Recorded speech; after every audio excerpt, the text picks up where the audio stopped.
Salut à tous, aujourd'hui on se retrouve pour une petite vidéo sur le thème du chemin de Saint-Jacques-de-Compostelle avec pour question, est-ce que c'est dangereux de partir toute seule sur le chemin? Alors pourquoi est-ce que je fais cette vidéo? D'abord pour rassurer et encourager à partir seul sur le chemin et en bivouac encore plus, parce que vous avez été vraiment très nombreux à me poser la question, est-ce que c'est pas dangereux? Que ce soit sur place en fait, sur le chemin, on m'a vraiment posé la question, voire même un peu essayé de me dissuader. Et puis aussi sur les réseaux sociaux, il y a certains d'entre vous qui sont un petit peu inquiétés pour moi. Alors je sais que tout ça, ça part d'un bon sentiment et qu'en général, c'est les gens qui projettent leur propre peur sur moi.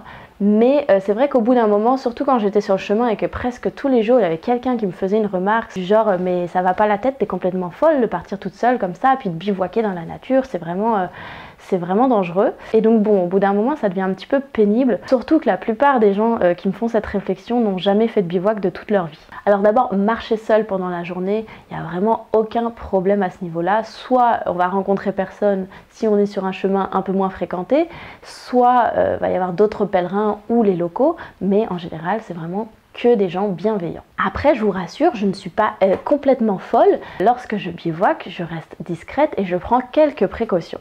Par exemple, ça ne va pas me venir à l'esprit d'aller bivouaquer au milieu d'une grande ville dans un parc. En général, je me mets dans des endroits dans la nature, un petit peu isolés, à l'abri des regards, sur le bord du chemin. Donc c'est très rare que je rencontre qui que ce soit après 20 h, donc franchement c'est très sécuritaire.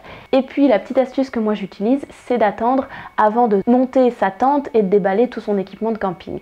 En général, lorsque c'est la fin d'après-midi et que j'ai trouvé un endroit qui me convient pour poser ma tente, je vais m'installer, m'asseoir, manger, lire, faire mes petites affaires, mais pas encore monter mon campement. Parce que comme ça, en attendant, je vais pouvoir un petit peu plus voir s'il y a vraiment du passage, ou si dans l'éventualité il y avait quelqu'un qui m'aurait suivi jusqu'ici, je peux remballer tout de suite mon sac et je peux marcher un petit peu plus loin, ou éventuellement si vraiment il continue à me suivre et que je vois que c'est dangereux, aller dans une auberge. Et puis sur ma route, j'ai rencontré une jeune fille qui m'a beaucoup encore plus remis en confiance par rapport au bivouac, parce qu'elle est partie sur un chemin qui était encore moins fréquenté, qui est la voie Averna, et qui en plus de faire du bivouac, frappait aux portes des gens pour savoir où elle pouvait planter sa tente. De toutes les histoires qu'elle m'a racontées, elle n'a eu jamais aucun problème et au contraire les gens l'ont accueillie à bras ouverts. Elle frappait aux portes donc pour savoir si elle pouvait pas planter sa tente quelque part, peut-être éventuellement dans leur jardin, et les gens en général l'invitaient chez eux à dormir, l'invitaient à manger avec eux, et donc franchement ça m'a vraiment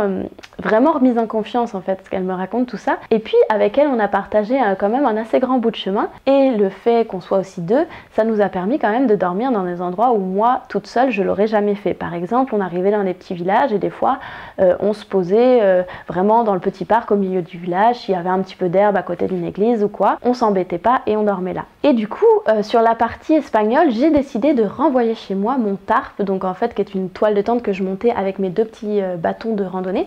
J'ai décidé donc de la renvoyer chez moi pour ne dormir plus qu'à la belle étoile, et c'est une décision que je n'ai vraiment pas regretté. Dormir dehors comme ça, on est vraiment encore plus en communion avec la nature.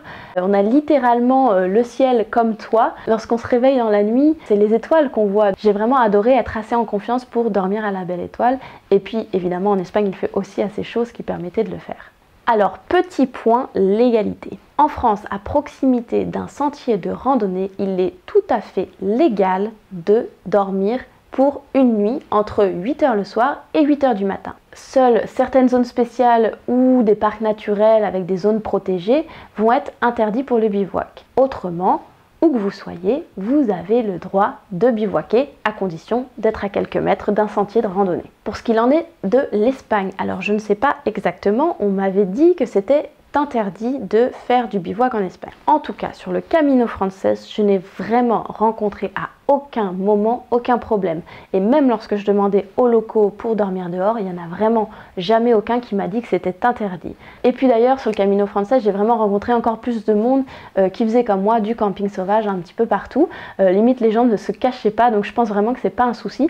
Surtout quand on connaît l'importance du chemin de Compostelle pour les Espagnols. Donc je pense vraiment que même si peut-être que juridiquement c'est pas toléré, il n'y a personne qui va jamais venir vous appeler la police parce que vous êtes là. Vraiment, si vous êtes sur le chemin et que vous êtes respectueux, il n'y a vraiment aucun souci. Et puis honnêtement, que ce soit sur la Via Podiensis, donc le GR65 en France ou le Camino Frances en Espagne, j'ai jamais eu aucun problème pour me trouver un petit spot pour planter ma tente ou pour dormir à la belle étoile. Évidemment, je respecte toujours lorsqu'il y a des barrières ou des barbelés et que c'est une propriété privée, je n'y vais pas. Je me permettrai jamais d'aller chez les gens sans aucune autorisation et donc je dors toujours dans les endroits nature ouverts à tous. Alors il y a quelques rares endroits où c'est vrai que des fois on arrive, c'est la fin de journée, on a envie de se poser, on est un peu fatigué et puis on n'a que des champs avec des barbelés, des champs avec des barbelés et puis aucun endroit pour se poser.